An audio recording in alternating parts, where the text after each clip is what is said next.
మన ప్రభువును రక్షకుడునైన యేసుక్రీస్తు నామమున మీ అందరికీ శుభాది వందనములు. ఈరోజు ఒక మంచి దేవుని మాటను పరిశీలిద్దాం. సామెతల గ్రంథం 29వ అధ్యాయం 18వ వచనం.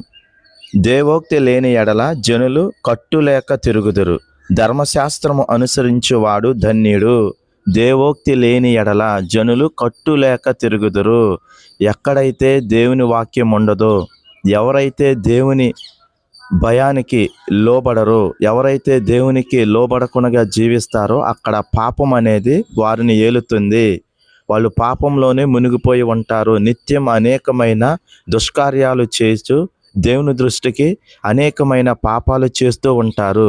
ఎందుకనంటే వారి హృదయంలో కానీ వారి కుటుంబంలో కానీ దేవోక్తి అంటే దేవుని యొక్క మాట, అంటే దేవుని యొక్క వాక్యము.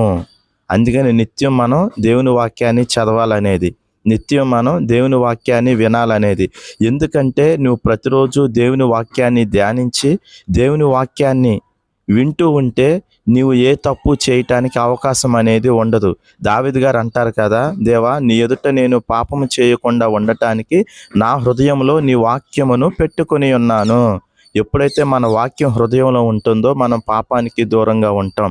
ఎప్పుడైతే మనలో దేవుని వాక్యం ఉండదో, మనం దేవునికి లోబడము, అక్కడ పాపం అనేది మనల్ని ఏలుతుంది. అందుకని దేవుడు అంటున్నాడు, దేవోక్తి లేని ఎడల జనులు కట్టులేక తిరుగుదురు. కాబట్టి ప్రతిరోజు కూడా మనల్ని మనం శుద్ధి చేసుకోవాలంటే, పాపానికి దూరంగా ఉండాలంటే నిత్యం బైబిల్ను ధ్యానించాలి, నిత్యం దేవుని యొక్క వాక్యాన్ని వినాలి. ఎవరైతే ధర్మశాస్త్రాన్ని గైకుంటారో, అంటే బైబిల్ను నిత్యం ధ్యానిస్తారో వారు ధన్యులని దేవుడు తెలియజేస్తున్నాడు. కాబట్టి నా ప్రియ సహోదరి సహోదరుడా, మీరు పాపానికి దూరంగా ఉండాలంటే, పాపం మిమ్మల్ని ఏలకుండా ఉండాలంటే మీరందరూ కూడా దేవుని వాక్యానికి లోబడాలి, దేవుని వాక్యాన్ని నిత్యం వింటూ ఉండాలి. అలా ఉన్నప్పుడు మాత్రమే మీరు పాపాన్ని జయించగలుగుతారు, దేవునికి దగ్గర అవుతారు. ఈ రోజుల్లో చాలామంది కూడా దేవుని యొక్క మాటను వినకుండా, దేవుని వాక్యానికి లోబడకుండా వారి ఇష్టం వచ్చినట్టు జీవించడం వల్లనే దేవుని యొక్క కోపానికి ఉగ్రతకు గురవుతున్నారు.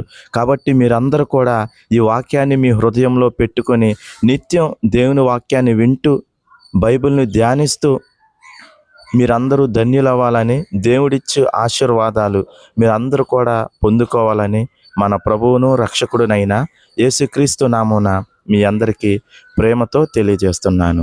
Thank you.